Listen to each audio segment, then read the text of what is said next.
So, hello and welcome. My name's Steve Nobel, and today I'm speaking with Katherine Jameson on light language for the shift. And Katherine is a multidimensional energy healer, light language and sound therapist and teacher. She's the founder of VibroSound Healing, Australia's first VibroSound sound therapy company, and Encoded Frequencies, which is a space to spark awakenings into galactic multidimensional consciousness through energetic activations, one-to-one sessions. Her website is encodedfrequencies.au, and there'll be a number of links going out with this podcast. So, hi, Katie. Hey, Steve. Thanks for having me.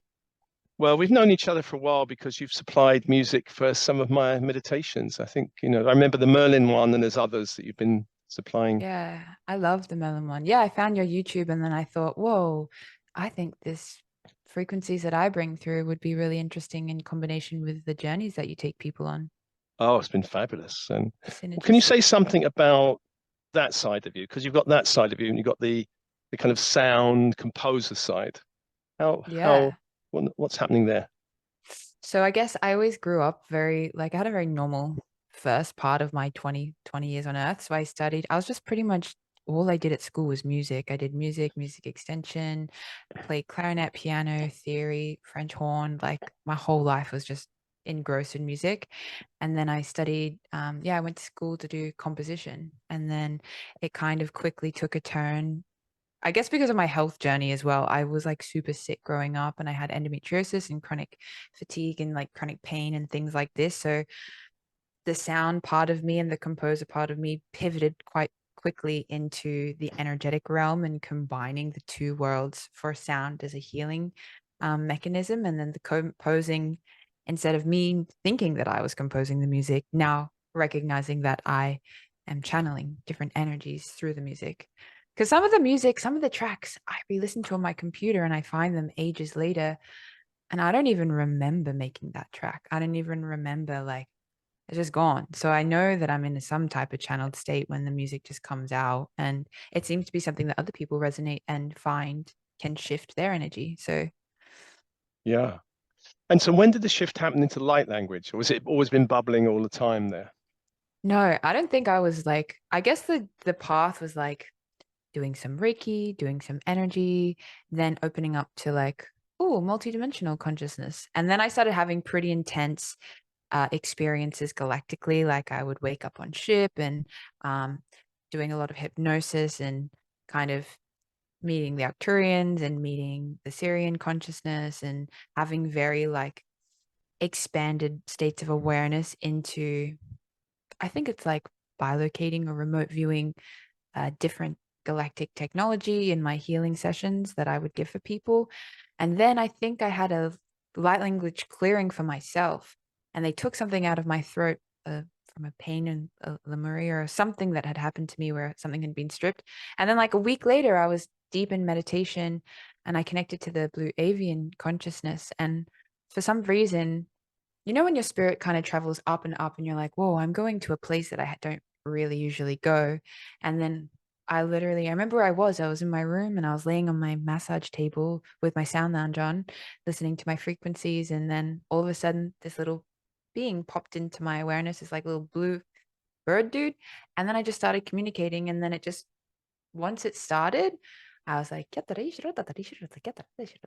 like went so fast. And then I just started crying as if like I had remembered an old friend. Like it was such a very emotional and profound experience to feel that a part of my soul had kind of come back. And then I didn't stop. It like for the whole day, I think I was just like a kid with a new toy being like, oh my goodness. And then I really refined being able to interpret what was being said because I don't like to not know. I made a pact. I was like, I'll channel the light language, but I need to be able to see or feel what's coming through. Otherwise, it feels weird, if that makes Yeah. sense. So Yeah. and not everyone knows what's coming through. They kind of just they have a feeling, but Let it. you do know what's coming through. Oh, like a small percentage. I'm not going to claim that I'm like, this is a direct transcript, but because I work so clairvoyantly, I know who I'm communicating with. I know what I'm channeling, who I'm kind of relaying the messages of, and then I interpret the energy that they show me as a feeling or as a sound or as a color or as a pattern or as a movie, and then I like to relay that to the client because I feel like it gives a way more tangible experience, and people can connect with it deeper when they kind of know what's kind of happening. Yeah. Who are you mainly connecting to at the moment? I really, really, really appreciate every time I connect to Arcturian consciousness, just because I think that the healing codes that they bring through are very based in light and frequency and sound and color hues that contain very specific information. Every collective has a different archetypal healing energy that comes through. Like the Lyran feels very much to me about, they're always talking about gaining strength and confidence. And it's very much people embodying their power. They do a lot with like clearing contracts, I've noticed. So as I've been channeling different collectives or for different people, I'm like, oh, that's interesting that the Pleiadians feel like this and they talk about this. So they all have a very different tangible essence that brings through different information, but always the same. You know what I mean? It's all this, it's all one anyway. Yeah. Well, Yeah. this might be a good point to mention the Lyran meditation you did through light language, which accompanies this podcast. Can you say something about that offering? Yeah. Yeah. I felt like connecting to the Lyran consciousness in that channeling, they brought through a very divine masculine type of energy, and the way that they were interpreting what was best to be delivered in that time was like a sense of safety and grounding within our physical body. I think a lot of the time star seeds like to go out and be like, I'm out of my body, woohoo. But this felt very like ground the psychic energy, ground the mental energy, and bring through. I saw the codes and I saw the color light. It was very deep blue and gold light. And as you listen to it, I don't know if you did, but I could physically feel them pulling all of my energy down and grounding it. And I felt like I was in a very warm, safe container. So if you struggle with anxiety or wanting to leave your body, which I think a lot of humans do, it's very grounding and very calming. Safety. Yeah. Cool. Um, can we say something about, can I ask you something about the shift going on right now? What do you Yeah. see happening? What do you feel what's happening? And how is light language helping with that shift? I remember I heard light language back in the late 90s and thinking, what is Whoa, this? You cool. know, this is so Getting so strange. far out. And someone said, "Do you want to learn it?" And I went, "No way! I don't want to learn it. It's not for me." And I'm still like, you know, I have all kinds of admiration for people who do it, like yourself, but it's not my journey. But for Yeah. you, that is your journey. How do you see that this is shifting the collective? I think what you said is so true. Everyone has a very different path. Some people are called to sound and just specific sound frequencies. Some people it's movement and yoga, qigong. Some people it's intense journaling. Some people it's psychotherapy. I think that if you are so attracted to um, probably feeling energetic shifts and you're sensitive to the subtle energies, I think light language is a super accelerator to break densities down in the body and to resonate to higher states of consciousness and awareness. So if the shift is you maintaining an ability to perceive and become aware of more of yourself, I think you exist at so many dimensional landscapes, and it's coming from a very interesting frequency in a higher plane. So if you are wanting to explore your galacticness, connecting to a universal framework of information and energy and sound is only going to entrain you into that in which you seek to become. So it makes sense that you would be placing yourself to listen to or become engaged with frequencies that you can fine tune yourself into. Because we're not going anywhere. We're just tuning into something, you know? Yeah, yeah. We ain't going anywhere. We're not going anywhere. Um, the way I see it, I don't know how you see it, is that there's this extreme light, higher frequencies coming in, and Mm, there's all this density, you know, on the earth plane, and some people really not willing to, not interested. There's a lot of people who are just not interested in totally. shifting. Not their time. Yeah. And so you've got these two currents flowing at the moment and buffing up against each other, and it's creating some sort of chaos and volatility. How do you see this playing out right now? This intense light and this density, old.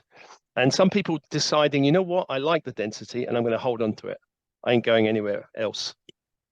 I did a session with a client. That's funny you ask. I had a session with a client maybe 2 or 3 months ago, and it was actually very emotional for me because I'd never really done psychic readings of the future. I just don't like going there for some reason because I think there's a lot of information out there. But distinctly, I remember what they, the council or whoever I was working with, um, showed me 3 distinct timelines, and it was very fascinating because I was very emotional as they did. And they showed me on to the left was one timeline where humanity had, or an aspect of humanity had plugged in, and what they showed me, it actually was before the Apple Vision goggles were released. They showed me people being plugged into this false matrix, and as I zoomed out into space, there was an AI bot controlling everyone who had plugged into this. And I just started like crying. I was very emotional. And I was like, okay, so there's one strand of people who are literally plugging in to the point where their humanality, they forget what is real. They forget what is the real world. And I got really sad. They showed me the second one, and it felt very much like I felt like I was in China or somewhere where a lot of technology has been used, but it had crumbled. So as I walked along the earth, there was literally rubbish everywhere and nothing worked anymore. It was desolate. It was very sad. And then the third trajectory was so incredible. Um, they showed me a footage. It was almost like, I guess you would call it the veil dissolved. And I started to see thousands of ships surrounding Earth. And I got very emotional at this point. And there was a gap in time where a lot of people, there was a lot of light that came to the planet, and people were being beamed up onto ship, and they were putting them in these uh, it's like they put their bodies into this like vat of liquid. I should share the recording. It's interesting. They put it into a vat of liquid and they catch humans up on the true history of humanity, and then they come back down. Some people are able to hold that much light in their body, so they don't have to be like taken anywhere. They can integrate it, and then they said within 3 or 4 generations from that time, there would not be any more pure humans left. It was the hybrid, like we became a collective one with lots of different beings and races. So that's kind of how I see the shift as of that channeled session, which I was a bit scared to share with everyone, but now I'm saying it, I'm like, it's pretty fascinating. Like, take with it what you will, obviously, in timelines or whatever, but the depth in which they made me feel of it, it felt very. And then the Apple Vision goggles came out, and I was like, oh, damn. So I do feel sad. I guess also you have to zoom out and take the larger perspective that is, this is the human experience. It's a fun ride. If you go there, you're going to the same place anyway. There's no lesser or greater. You're just choosing to have this experience now in this body. So I have to remind myself of that. Yeah, I feel it's quite an exciting, fun time. Although not so fun and exciting things are happening on the earth, of course, and it's hard to Yeah. look and see people go through so much suffering. But I guess Mm, we've all got our soul's journey, and that journey goes on for many lifetimes. And some totally. of it will be, you know, the funfair. Like my grandkids love funfairs where they're spun around and thrown up, and they think, and I'm like, oh my God, that's the worst thing, you know. I'm sitting there with a cup Totally. of tea, going, you have that enjoyment. I'm not doing that. They still want to come down and go on the funfair on the pier, and I'll take them, but I ain't going. And come on, Granddad, come on in. I'm no way. Like, I'm not going no, on that. that's not for me. And No. like, I'm sure the galactic opening and literal aliens coming down is not for a lot of people. Like, I get that there's different consciousnesses that feel differently about every trajectory that could be possible. So that's totally fair. Yeah. Now, when you were speaking about the three possible timelines, when you spoke about the third one, um, I don't know if I was seeing things, but on your screen, bubbles came up and a big thumbs up came up. What? I mean, yeah, and I'm looking at it thinking, am I seeing it? But it looked like it was really happening on the screen. That's hilarious. I can't wait to rewatch the video. I know. Well, maybe spirit's just playing. I've never seen that It's been before. known to happen. I Yeah, think some of my guides play a lot in technology or audio recordings. You can hear things back and you're like, that's funny. that was so weird. And I looked at it and I kind of forgot about it, Confirmation. thinking, I can't, I can't mention that. Maybe what if I'm completely balmy and that's not happening? Anyway, we'll see on the I'm glad recording. that you did. Yeah. Oh, How does it feel to go public doing light language? Because you're kind of going public now, aren't you?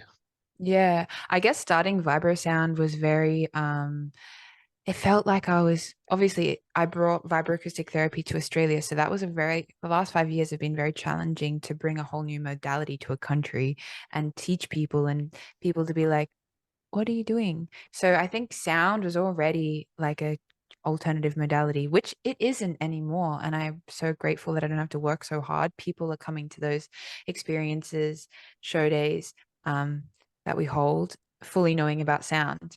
As I grew VibroSound, a part of my soul felt like I was neglecting more and more of who I really am. So I think starting Encoded Frequencies has actually been very liberating, that I can maintain an essence of myself, because at the end of the day, I just want to be myself. I just want to be, it's nothing more freeing to just be like, oh, this is the truth. And like Yeah, other people resonating to that. And I remember how desperately lonely I was, not only 5, 6 years ago in my awakening. So if I can yeah, help someone else not feel crazy in their awakening, no skin off my back. If I'm not scared of being judged, or I'm not scared of anything like that, because I know vehemently, like without a doubt, what I'm saying is true for me. So it's exciting. yeah, And it feels yeah. like, oh, this is good. I feel like God is like, go girl, like feel Can I good ask about you it. about Australia? Because I've been Yeah. there. I mean, I have been to Australia. It seems that to me that Australia is this beautiful country with this beautiful, indigenous population, but there's a certain density in Australia which is very different to Britain.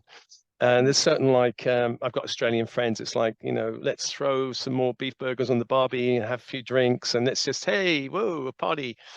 Yeah. Uh, how is it in Australia with the kind of spiritual awakening? What's going on there? To be honest, Steve, I'm not a part of any type of spiritual group or collective here. I like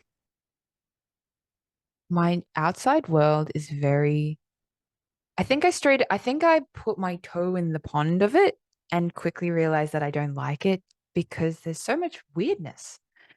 People thinking this and people thinking that. And I just felt like I don't see myself in any of this. So, to be honest, outside of the work I see with my clients internationally and making music and doing this, I really couldn't tell you, because I don't want, one, I don't like to listen to other channelings because I don't want to like blur my content. And also, doing this work all day, I just want to be a human at the end. So, I just like to hang out with my family. And so, I actually couldn't comment on it. I do know there's different pockets of people who are, I guess it's everywhere. People are at different stages of their beliefs and awakenings.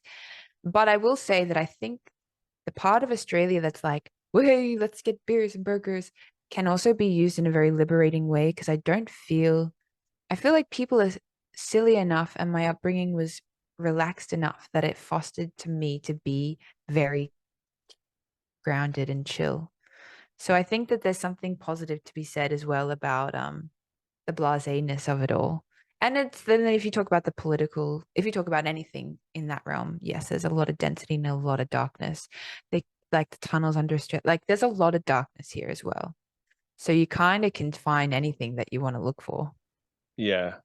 Well, it is a beautiful country, and you have a mission there. You're bringing your light there in Australia and spreading it Yeah. across the world, really. Yeah. And I'm psyched for that.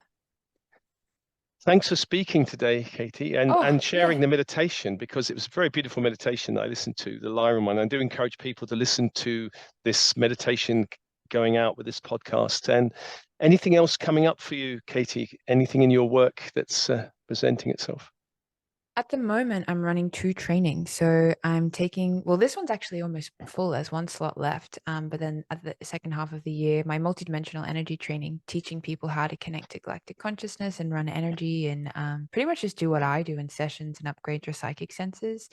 And then that's an 8-week course live. And then my tuning fork training. So that's a pre-record. It's basically teaching you the science of sound and how to use tuning forks to tune up your life, release density, clear the ancestral line, clear energy between you and another, just using sound as a medium, as a channel for energy.